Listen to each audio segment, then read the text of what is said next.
stay soft, a little bit full, but not entirely full or hard. It needs to stay soft while we stop feeding it.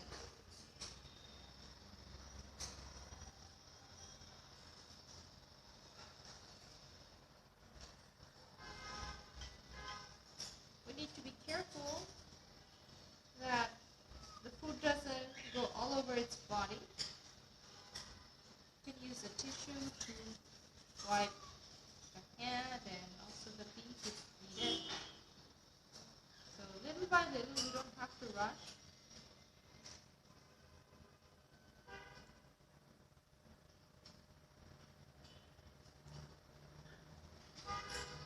So this is not only a safe way to feed baby birds, but also